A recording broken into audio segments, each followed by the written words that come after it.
Olá, classe! No último vídeo nós vimos coisas importantíssimas, né? Entre elas a caracterização, segundo aí o PAC, do que é uma célula galvânica, que é um tipo específico de célula eletroquímica, aonde nós vimos, eu mostrei com um exemplo, que nessa célula galvânica eu tenho um ânodo, tenho um cátodo, e o fluxo de elétrons vai do ânodo em relação ao cátodo. Isso é tranquilo, né? Uma coisa que eu comentei pouco, e talvez se você for analisar os outros vídeos eu até misturei um pouco os termos ou não deixei muito bem claro, que é uma coisinha que aparecia aqui, né? Que, bem, a gente já vai chegar nessa equação, né? Mas o que eu quero falar é que tinha uma coisinha que aparecia aqui, ó, 1.10 volt, ou seja, o potencial ali, né? E eu acho que em algum momento até falar, essa aí é a quantidade de carga e não dei muita bola, e tá errado, né? O que eu tô vendo ali nesse equipamento, nesse multímetro, que você consegue ir em qualquer lugar que vê um desse, em qualquer lugar que faça conserto de equipamento eletrônico, geralmente o cara tende a testar se a energia elétrica passa pelos transistores, resistores, enfim, na verdade um equipamento que mede a diferença de potencial. E aqui que eu inicio a aula de hoje. Então, a DDP é a diferença de potencial. A DDP é medida em volt, tá? Então, 1 volt, ali para a célula de Daniel, né, eu tinha ali 1.1 volt, que é a DDP, a diferença de potencial entre o ânodo e o cátodo. O ânodo, que no exemplo da pilha de Daniel, é uma placa de zinco imersa numa solução de 1 mol por litro de sulfato de zinco, e o cátodo é uma placa de cobre com uma solução de 1 mol por litro de sulfato de cobre. Tá, eu já vou explicar direito por que é importante essas informações. Então, é criada uma diferença de potencial. Como eu estava comentando antes no último vídeo, os elétrons eles fluem nessa célula eletroquímica não à toa. Eles fluem por causa que eles se encontram em uma região de maior potencial e espontaneamente eles devem ir para uma região de menor potencial. Espontaneamente eles vão para a região de menor potencial. Então quer dizer que há uma diferença de potencial, uma DDP, que eu consigo medir a escala no Sistema Internacional de Unidades e Medidas. Para medir diferença de potencial é o volt, beleza? Lembre que 1 volt, né, é 1 joule dividido por 1 coulomb. Só fazendo um rearranjo aqui, se eu pegar uma carga de 1 coulomb e fazer com que ela passe por um potencial de 1 volt, essa carga de 1 coulomb passando por um potencial de 1 volt, ela vai exprimir, ela vai experimentar, ela vai precisar ou de ter uma quantidade suficiente de energia ou gastar uma quantidade suficiente de energia igual a 1 joule. É esse o trabalho que uma carga elétrica, que uma carga de 1 coulomb realiza para passar por um potencial de 1 volt, 1 joule, tá? Então, por que eu estou falando isso? Porque quando eu tenho uma célula eletroquímica, eu tenho uma diferença de potencial, né? Uma diferença de potencial, e eu tenho cargas. Carga do que? Carga do elétron. O elétron é carregado, há carga no elétron. Eu tenho um fluxo de carga, um fluxo de elétrons passando do ânodo para o cátodo. E essa carga, ela está indo contra, né, sofrendo essa resistência dessa diferença de potencial. Então, eu sei qual que é a carga de um elétron? Sei. Eu tenho isso tabelado, eu tenho isso aferido. O Vivo Thomson, né, conseguiu ali achar a relação carga-massa, e aí isso foi o início ali da caracterização dos modelos atômicos.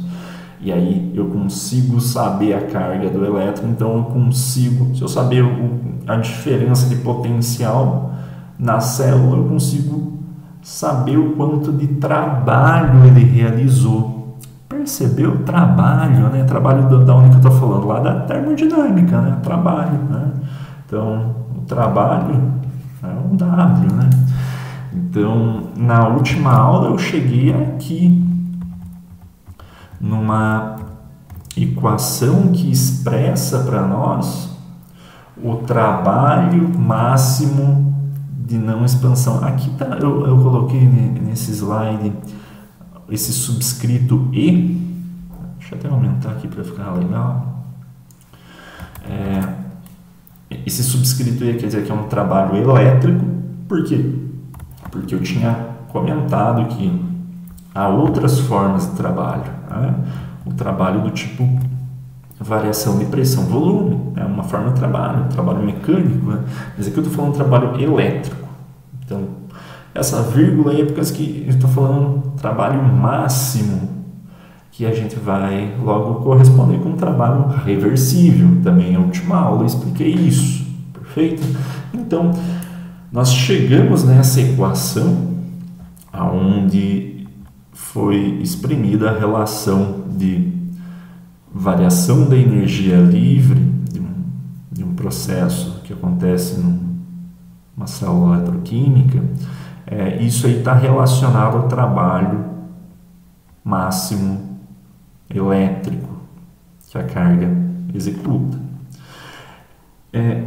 Quando eu estou num campo, eu tenho um potencial e eu estou tentando fazer um deslocamento em relação a esse potencial, isso é da física clássica, né? Eu tenho um desprendimento, preciso gastar energia, preciso realizar trabalho, né? Quando eu estou andando por aí, tem um potencial gravitacional me puxando para baixo, eu tenho a resistência do ar.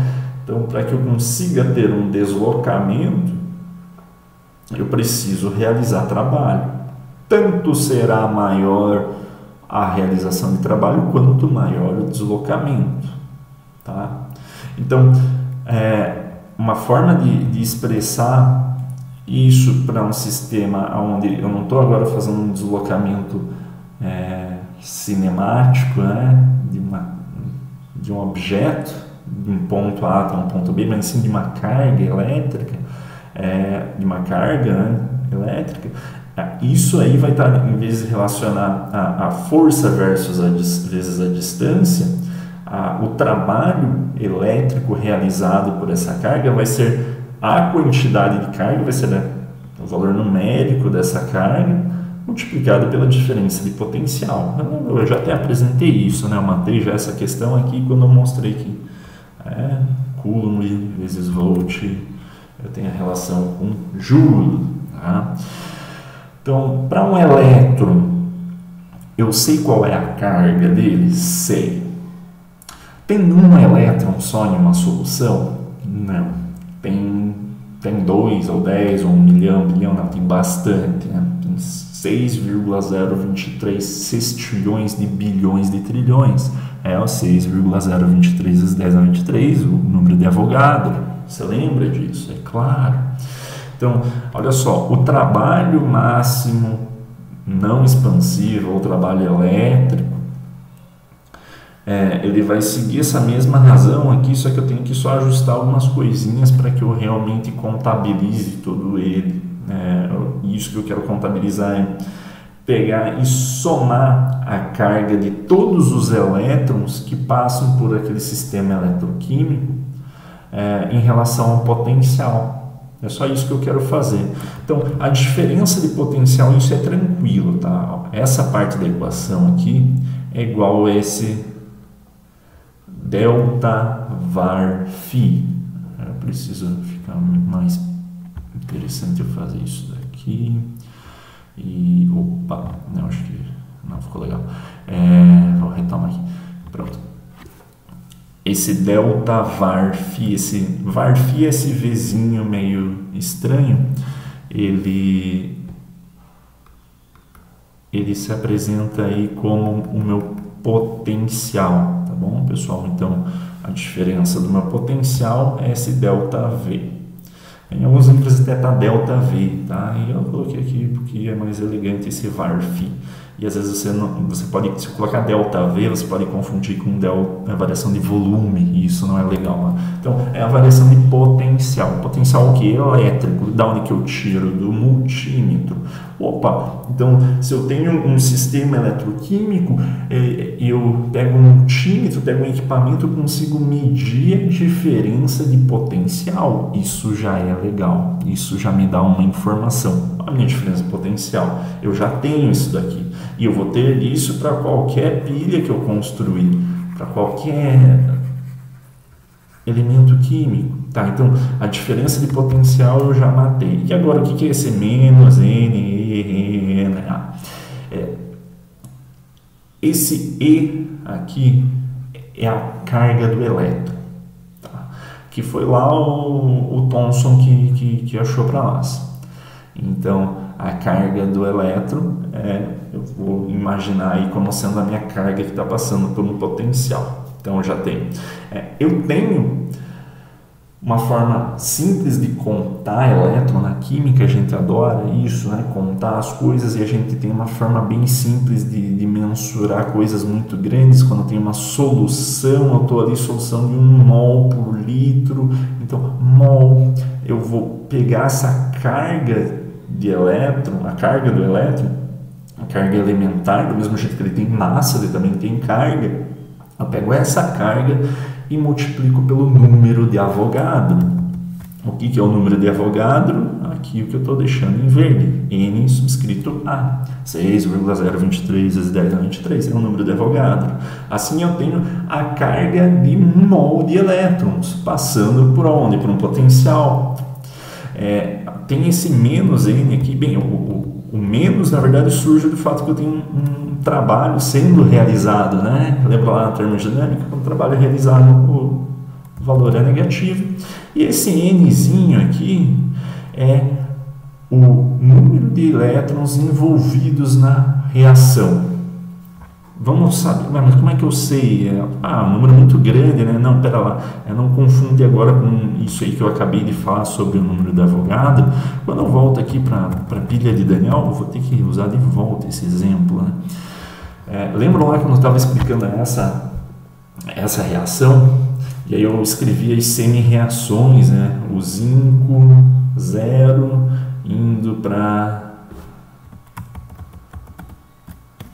Vai ficar melhor eu fazer assim, né? O zinco 0 reagindo para zinco 2+, mais 2 elétrons. O cobre 2+, ganhando 2 elétrons e se tornando cobre 0. Percebeu que número cabalístico nós temos aqui? 2 aqui e 2 ali. Então, essa aí é a estequiometria dos elétrons envolvidos para aquela reação específica. Então, aquela reação zinco e cobre, zinco, sulfato de zinco, cobre, sulfato de cobre, ela envolve a transferência de 2 elétrons para cada átomo. Pegou? Lembra lá da gangorra que eu falei que só vai acontecer quando tiver o outro? Barará. Então, a transferência de 2 elétrons. Mas, Glaucio, como que eu sei quantos elétrons uma reação vai transferir?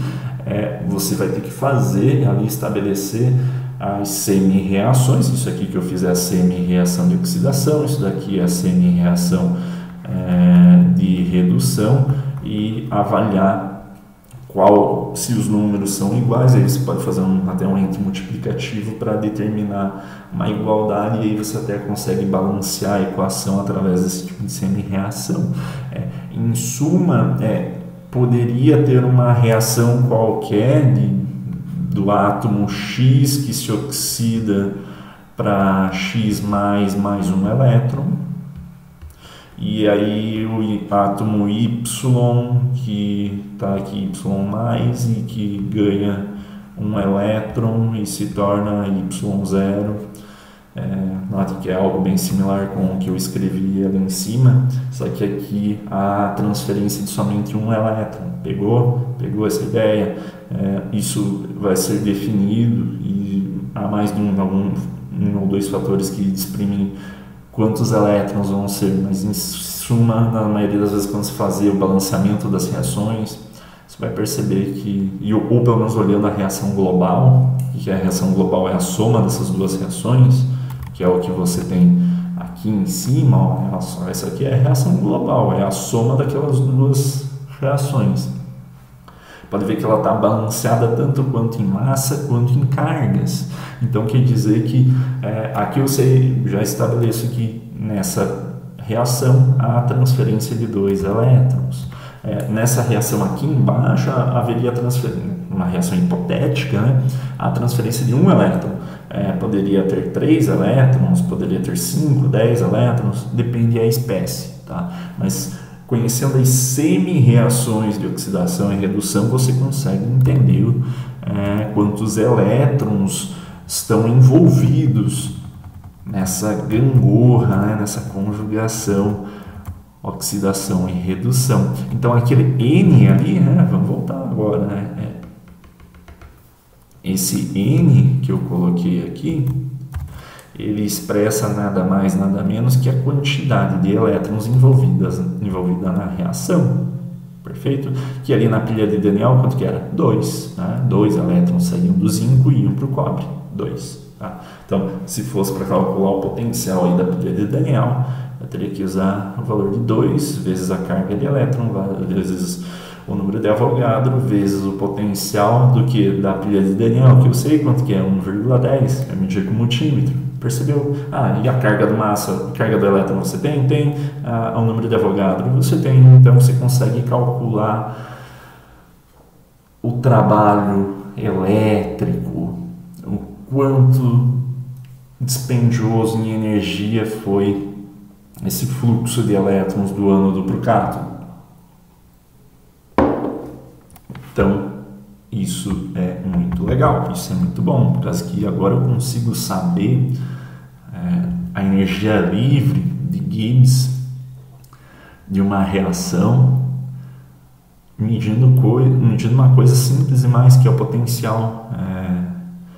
Então eu consigo achar uma função de estado termodinâmica a partir de uma medida que eu faço, que é essa medida de diferença de potencial. Se eu for colocar, se eu for analisar isso daqui, a carga do elétron vezes o número de Avogadro, isso é uma constante fundamental e eu acordo todo dia e penso nisso. É a constante do cientista mais sensacional do universo, Michael Faraday. O Michael Faraday é uma das mentes mais brilhantes que existiu na química. O cara, eu já comentei isso lá na primeira aula, lá eu falei que tinha um cara que era excepcional, é o Michael Faraday. É por causa do Michael Faraday que hoje, quando eu falo um ânion, você sabe o que é, um cátion, você sabe o que é, um eletrólito, você sabe o que é, o que mais ele cunhou. Elétron é uma palavra que o Michael Faraday cunhou.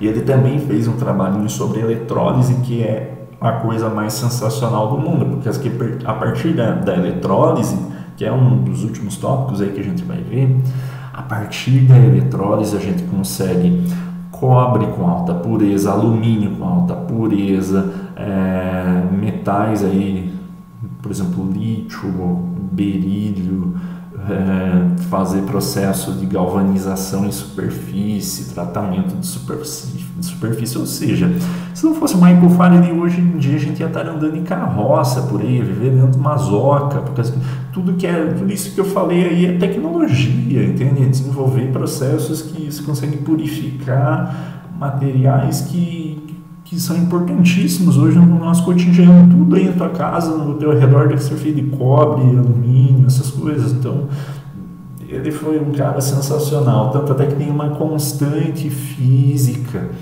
Aí tem que pegar e tatuar no braço esse valor, não tem como esquecer. 9,6485 vezes 10 na quarta potência coulomb por mol de elétrons. Esse é o número, tá aqui, ó, 9,64. Parece que eu li, mas eu não li esse número, realmente eu tenho decorado, por causa que eu adoro esse número, constante de Faraday. Então, o que é a constante? É a carga do elétron. O que é a carga do elétron? 1,60 vezes 10 na menos 19 coulomb. Isso é a carga do elétron. A massa do elétron também, pode pegar ali no final do livro, você acha algo pequenininho, né? Pode ver 10 na menos 19. E muitas vezes nos meus textos vocês vão ver aqui o fator multiplicativo, que pré-exponencial com um ponto, que é a mesma coisa que esse x, né? Multiplicação, só para você não confundir as coisas. Fica mais elegante dessa forma. Quanto que é o número de Avogadro? 6,023 vezes 10 na 23 unidades por mol, né? Por isso que está aqui por mol de elétrons, né? Porque aqui eu estou falando 1 mol de elétrons tem 6,023 vezes 10 na 23 elétrons, unidades de elétrons, tá? Então, a gente vai ver futuramente que o Faraday ele percebeu uma relação entre carga elétrica e massa em um sistema eletrolítico. E aí ele falou que existe alguma coisa na matéria que é um ente comum com alguma coisa na eletricidade. A essa coisa eu vou dar o nome de elétron. Ele não sabia como que era um átomo. Ele viveu em 1850. Ele é mais próximo do Dalton do que do Thomson.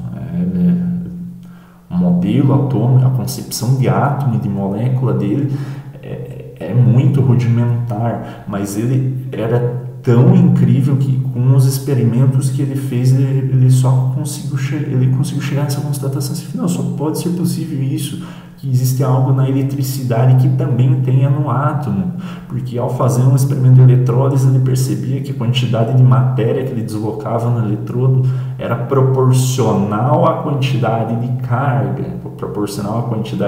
Ele consegue fazer isso aplicando uma voltagem por um determinado tempo. Então ele começou a criar essas relações. Magnífico, um cara magnífico, pouca gente fala. Então ele cunhou o termo elétrico. Ele já falou, vai ter alguma coisa, investiguem, analisem. Eu já identifiquei que existe essa relação. Levou uns 60 anos. Michael Faraday estava certo, tinha alguma coisa no átomo que tinha relação direta com a carga elétrica, e que eu tenho uma fiação aí, né, que a companhia de energia elétrica nos fornece. Então, se você fazer esse produto entre carga de elétron, a carga de um elétron, que é uma coisa, né, pequena, mas aí eu penso, 1 mol de elétron, eu já consigo pensar em algo mais factível da minha realidade, porque novamente é algo que estava oculto aí, né? Quando eu mostrei lá a pilha de Daniel, qual que era a concentração? 1 mol por litro. Então 1 mol por litro de sulfato de cobre, 1 mol por litro de sulfato de zinco. Então eu tenho 1 mol e 1 mol, claro, só que havia a transição de 2 elétrons, então seria 2 mol de elétron e 2 mol de elétron saindo do ânodo e 2 mol de elétron chegando no cátodo. Então 2 mol de elétron, nota que é constante de Faraday, e aqui já me junta a essa carga elementar do elétron com mol de elétron. Então eu já sei qual que é a carga de 1 mol de elétron passando. 9,6485 vezes 10 na quarta potência. Aqui eu não coloquei errado, tá certinho, ó, 10 na quarta, tá? Não na menos 4, sim na quarta potência. Coulomb sobre mol de elétrons. Por isso eu já deixei mol de elétron na menos 1. Aqui, né, importante isso, ó. Mol de E-, uma forma de abreviar a palavra elétron, tá? Não quer dizer que está na menos 1, não. Embora tudo isso esteja na menos 1, né? Então estou referindo a razão com a mol de elétrons que existe. Mas não confunda esse menos com o menos 1 que está para fora dos parênteses. Tá, eu cheguei então a uma relação que a carga do elétron vezes constante de Avogadro, o número de Avogadro, é igual a constante de Faraday. Então vou só reorientar essa equação 2 aqui usando a constante de Faraday, porque vai ser pertinente aí futuramente, tá? Então, o trabalho elétrico é igual a menos NF delta var φ, tá? Então, só reorganizei. Lembrando que o meu trabalho elétrico ele vai ser o meu limite superior quando eu considerar que essa diferença de potencial for reversível, tá? Também comentei isso. Então, só mudei aqui para falar sobre trabalho reversível, coloquei o subscrito reversível aqui, indicando que tanto até a definição de que eu fui fazendo ΔG, eu fiz essa implicação, que para eu conseguir conhecer o máximo, aferir o máximo dessa função de estado, eu preciso trabalhar com mecanismos ou trabalhar com processos reversíveis. Só assim, lembra lá, o trabalho reversível sempre dava um valor numérico maior do que o trabalho irreversível, tá? Então, mas isso até vai ser um pouco relevante aqui, se você só entendeu o resto já está tranquilo. Então, o que é esse var φ reversível? Esse var φ reversível, pessoal, é o que eu tenho aqui na equação 6. É o potencial da minha célula. Porque, lembra lá no início da aula? O potencial zinco, sulfato de zinco, cobre, sulfato de cobre é 1,10 volts. Então, essa é a diferença de potencial. Essa é a diferença de potencial. Então, esse aqui é a variação do var φ, essa é a diferença do potencial. Então, aquele valor que aparece ali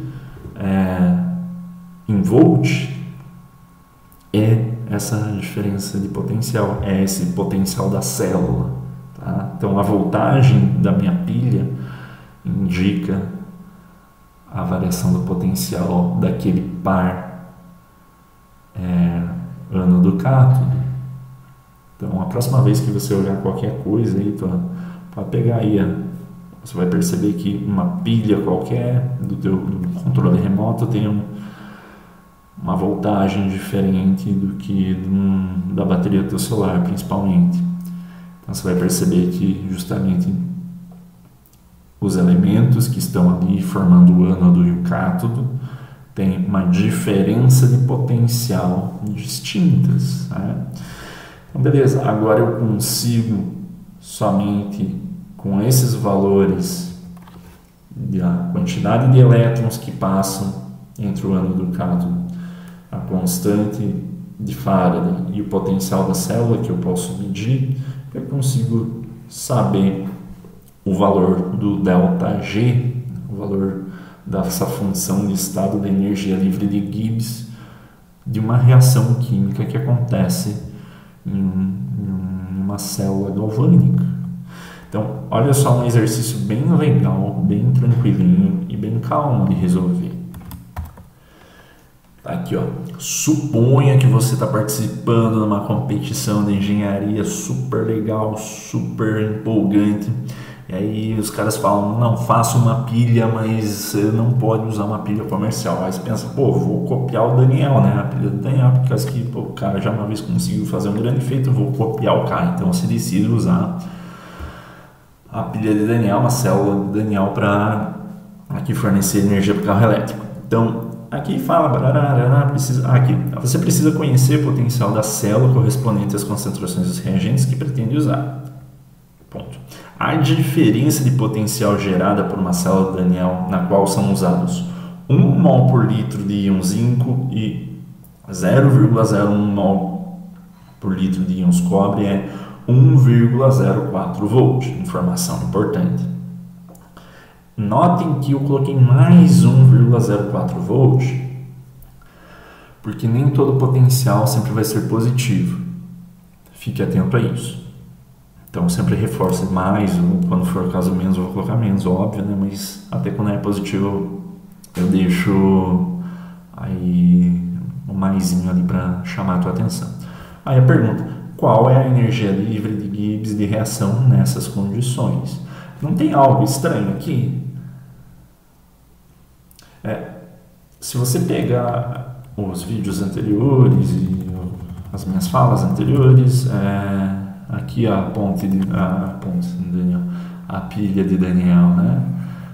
Tá aqui ela. Só que está intrínseco que foi usada uma condição padrão. Condição padrão é essas soluções aqui é 1 mol por litro. Tá? Então, 1 mol por litro aqui e 1 mol por litro aqui nas respectivas soluções de zinco e cobre. Quando e somente quando eu tiver essas soluções nessas concentrações de 1 mol por litro aqui e 1 mol por litro lá, eu vou ter 1,10 volt. Tá? Importante. O teu exercício tem alguma coisa em específico sobre isso? Vamos apagar um pouco esses rabiscos aqui para facilitar.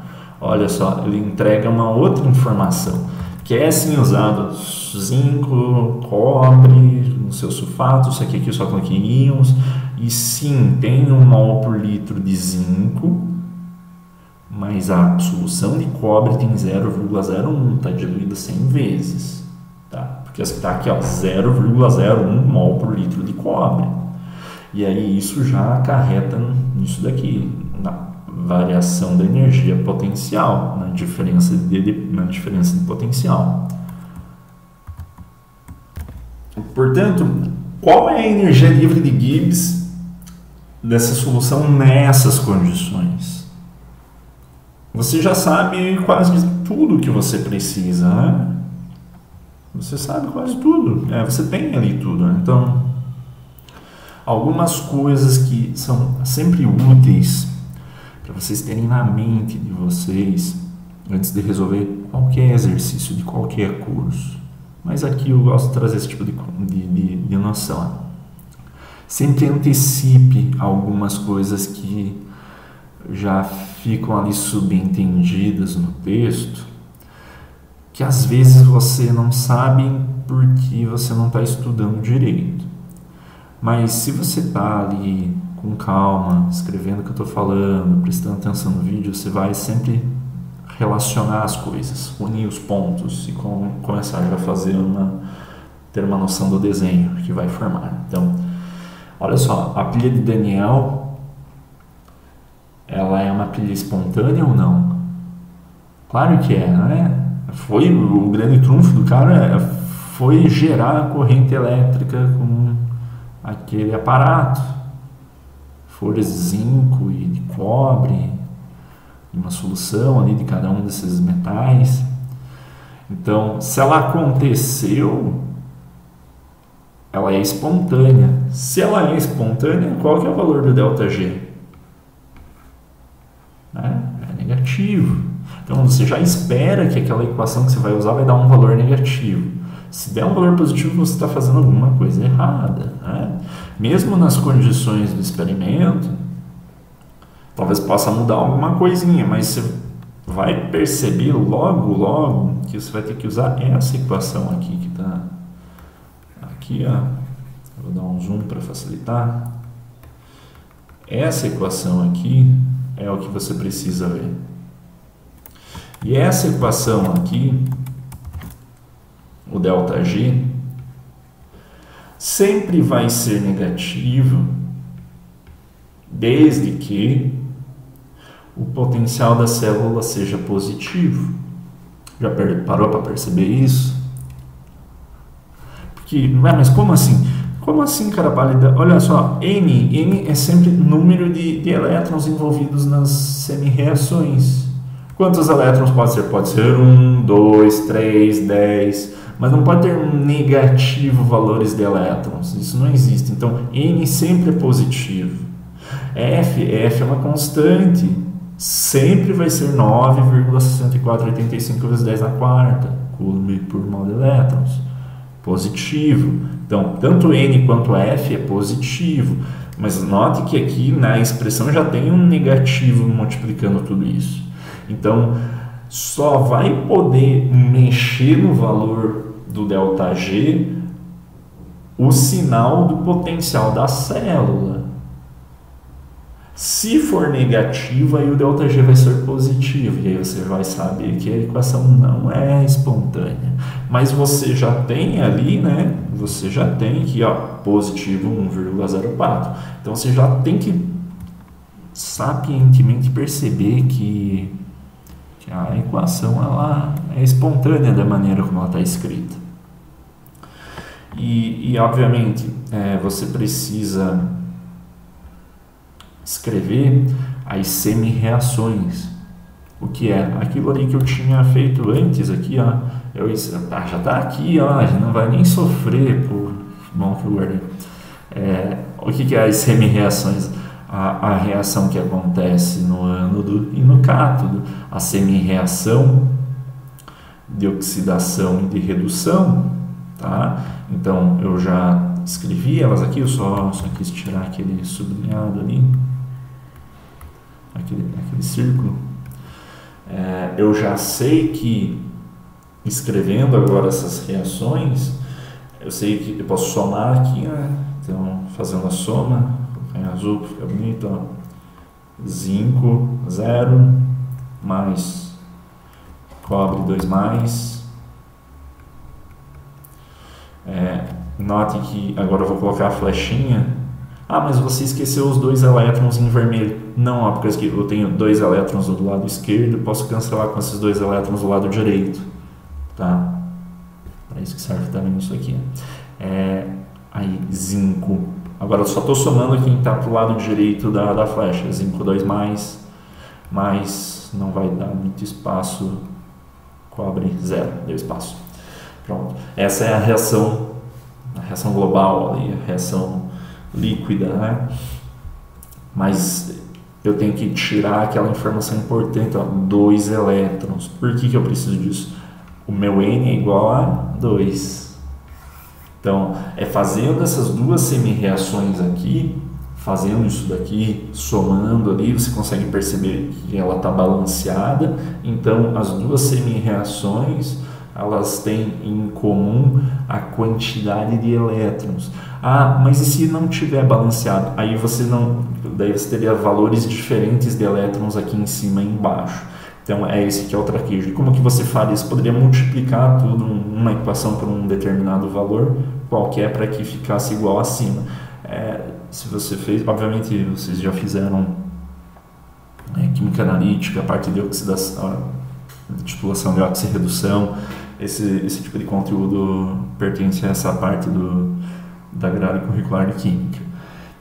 Então você já sabe que usando essas semi-reações você vai chegar nessa reação global e você já consegue expressar o valor, o número de elétrons que está envolvido nessa reação.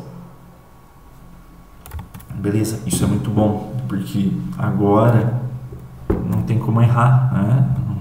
Você precisa fazer força para errar. Aí você pega aquela equação lá, ó, o ΔG, o que é? ΔG é igual a menos negativo o valor de quantos mol de elétrons. Quantos mols de elétrons estão envolvidos? 2 mol. 2 mol que vai para lá e 2 mol que recebe. Então, 2 mol, que é aquele Nzinho que eu obtive daqui, tá? Então, 2 mol, vezes a constante de Faraday, 9,6485 vezes 10 na quarta coulomb por mol, vezes o delta var phi, né? Sigla estranha, 1,04 volt. Nota que eu coloquei todas as unidades de medida, né? O resultado lá no fim não é só um número, né? Ou um número com qualquer unidade ali. Isso agora vai ser mais importante do que nunca. Notem que você tinha mol aqui e estava multiplicando por um mol na menos 1. Então, se vai essas duas unidades, a resultante vai ser um valor numérico que você já vai fazer na calculadora aí, Coulomb vezes volt. Coulomb vezes volt. Coloca as unidades de medida, senão eu posso imaginar que na tua prova você está falando de qualquer coisa que possa estar na escala de um abacate cúbico por hectare, né? Não faz sentido. Então, dá as unidades a correspondência exata. Tá? Negativo 2,01 vezes 10 na quinta Coulomb vezes volt é uma coisa que você consegue mudar para outra unidade de medida, né? Que já está aqui, já deu spoiler, né? Menos 201 kJ. Lembre que eu trouxe esse tipo de raciocínio aqui para você, né? Então, 1 Coulomb vezes 1 volt é 1 joule. A variação da energia livre, você está bem lembrado no último semestre, sempre era em joule ou kilojoule, né? Então, deu 2,01 vezes 10 na quinta joule. Isso aqui aí para deixar em uma notação em kilojoule, 1 quilo é 1 vezes 10 às 3, sobrou 2 zeros que multiplicou ali o menos 201, então por isso menos 201, tá? Você pode fazer, lembra aqui que quilo é 1 vezes 10 na 3. E antes aqui era 2,01 e aqui é 201, então vai dar bem certinho ali a quantidade de casas decimais que a vírgula caminhou, vai ser o suficiente para aumentar isso aqui até 10 na quinta, tá? Não dá erro. Se você tiver com um pouco de dúvida, você sempre tem que lembrar de uma coisinha aqui, eu acho que até coloquei, aqui, né? 1 ampere.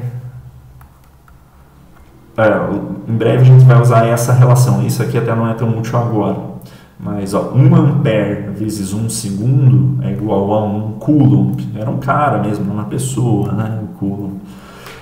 Então 1 ampere vezes segundo é 1 coulomb. Agora, se eu pego o coulomb, coloco o joule em cima do coulomb, ou seja, 1 joule sobre 1 coulomb é igual a 1 volt. Aí o Alexandre volta, né? Então 1 joule dividido por 1 coulomb, isso aqui que eu deixei abertinho, né, para caber no slide, é 1 volt. Tá?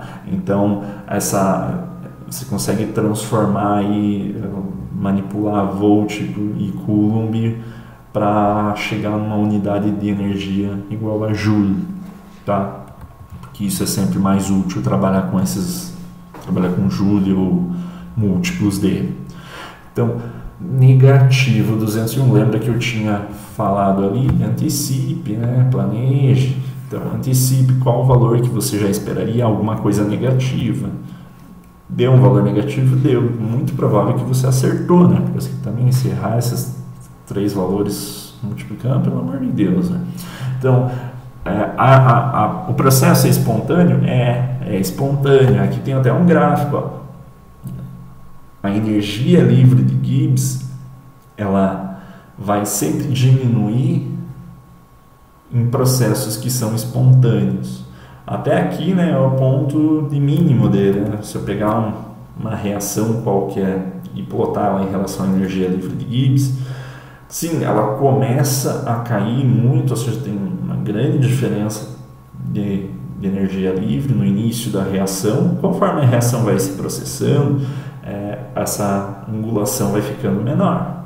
Chega até um ponto onde eu tenho, vamos colocar aqui uma outra corzinha, bonito, aqui, onde o que estava antes bem inclinado, agora está paralelo à coordenada, paralelo ao eixo X. Nesse ponto, se eu tomar aqui a primeira derivada, eu vou perceber que isso daqui é zero, né? Então aqui eu tenho o equilíbrio. Obviamente, se eu tiver um valor positivo de energia em relação a esse equilíbrio, eu vou ter algo que está fora do equilíbrio, né? Então, aqui também está fora do equilíbrio em menos 201, mas ele está espontaneamente descendo. Tá? Então, isso que é importante a gente lembrar. Quaisquer valores de energia livre que sejam negativos, indica que a reação, na maneira como ela está descrita, como é que ela está descrita? Dessa maneira, ó. Nessas concentrações, nessa forma que foi montada, ela é espontânea. Nessa maneira que ela está formada, eu consigo tirar dela 201 kJ. Ah, legal. Agora eu sei quanto de energia eu consigo tirar de dois pares aí de ânodo e cátodo qualquer. Agora eu sei quanto de energia sai, né? Eu posso transformar em pode ver, Joule geralmente é algo que é convencional aí para exprimir trabalho de expansão. Eu consigo entender, por exemplo, o quanto de deslocamento, o quanto de força eu consigo num motor elétrico. Eu consigo tudo converter Joule para qualquer outro tipo de força, né? Então agora eu sei quanto que aquele par ânodo cátodo me gera em energia. Eu consigo calcular a quantidade de energia que eu tiro dali. Eu não vou tirar uma quantidade de energia infinita, mas eu vou conseguir extrair essa quantidade de energia. Então eu espero que isso aí tenha sido bem legal para vocês hoje, né? Já estamos no avançado aqui da aula, 46 minutos. Tem mais, acho que alguns exercícios. Um exercício análogo aqui, olha que tranquilo. Tranquilo, ó. Só que agora eu mudei a célula, né? Então, essa bateria níquel-cádmio, a NiCad, ela é escrita, as reações de oxidação e redução, elas liquidamente estão expressas dessa forma. Cádmio sólido indo para hidróxido de cádmio, hidróxido de níquel indo para hidróxido de níquel.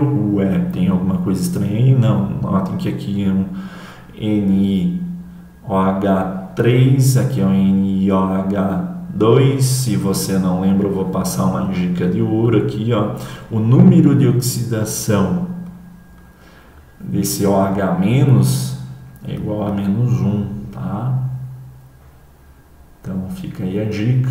Olha lá, resolvi o exercício para vocês. Agora que eu me toquei que só tem hidróxido, né? Então você consegue, sabendo que cada hidroxila te gera -1, você consegue em cada uma dessas espécies aqui, ó, aqui e aqui, expressar o número de oxidação do níquel, do cádmio e do níquel novamente antes da reação. É óbvio, né, que vai ter um fluxo de elétrons. Estou fazendo aí a brincadeira do jeito que eu expliquei. Então, esse número de oxidação aqui do níquel vai ser diferente daqui desse níquel. Do mesmo jeito que o cádmio, quando está no estado sólido, o cádmio está a 0. E esse número de oxidação aqui vai ser diferente desse número de oxidação aqui, né? Então, daí com isso você faz ali a semi-reação bonitinho, já passei a dica de ouro, faz ali as duas semi-reações, vê qual que é a estequiometria da quantidade de elétrons que está aí envolvida, e você tem uma coisa importantíssima que é o potencial. Aqui o potencial da célula é 1,25 volts. Positivo, você já até sabe agora o sinal do ΔG, né? Estou perguntando qual é a energia livre de Gibbs da reação. Tranquilinho, né? Então façam aí para testar. Aqui eu acho que tem mais um outro exemplo que é muito parecido, tá? Exercício análogo número 2. Então essa parte do potencial padrão eu continuo na próxima aula. Espero que tenha sido proveitoso. Espero que vocês tenham gostado. Então, até mais, pessoal. Até semana que vem.